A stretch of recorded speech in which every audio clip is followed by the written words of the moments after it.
This is on Tucker's show talking about the possible arrest and the lack of response from the Biden White House. Because if you separate all of this from what you think Trump did or didn't do, or porn stars and payoffs and everything else, we enter Banana Republic type stuff when you start arresting political opponents for nonsensical things, right? And you make everyone think, man, the whole system is corrupt. And once everyone thinks the whole system is corrupt, that's a system that is ripe to fail because it only works as long as we believe that it can work.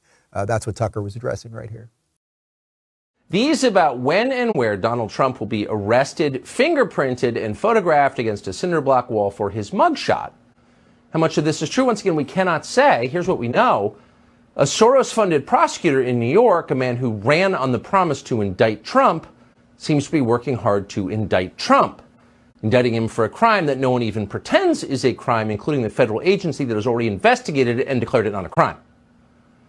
So in Manhattan tomorrow, what will certainly be an overwhelmingly liberal grand jury will meet, and unless something unexpected happens, Democrats will have taken the unprecedented step of using a corrupt justice system to take out the frontrunner in the Republican presidential field in a presidential race. And if that happens, America will never be the same. You've got to hope that for the sake of the country, the Biden White House, which will be running against Trump, will put the country above partisanship and stop this. That Merrick Garland at DOJ will issue a very public statement saying that this is wrong, which it is, and therefore preserve for our grandchildren our justice system.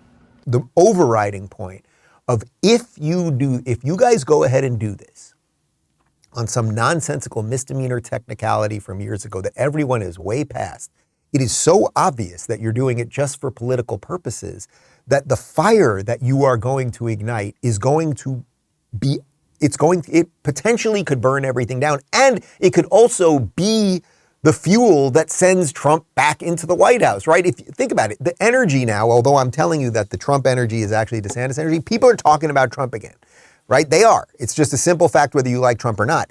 Had they not done this, people wouldn't be talking about him. So you guys, you're laying your own trap here. Anyway, Tucker also related this to the DA himself, who is doing virtually nothing on crime in New York City, which is skyrocketing, and actually not doing nothing. He's reversing some very obvious policies on how you deal with criminals. So here you have a DA who treats violent felonies like they're misdemeanors, even when it gets people killed, who's unleashing criminals on the population, but then spending all of his time trying to destroy his political opponents. In this case, elevating a misdemeanor charge to a felony for the purpose of taking down Trump.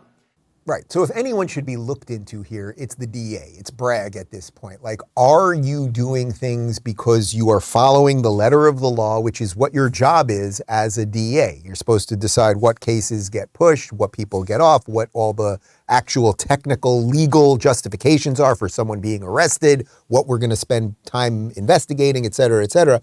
Are you doing that, or are you doing things for a much broader political purpose? I think that's fairly obvious. And then Tucker didn't hold back on what the outcome would be if they go ahead and do this thing.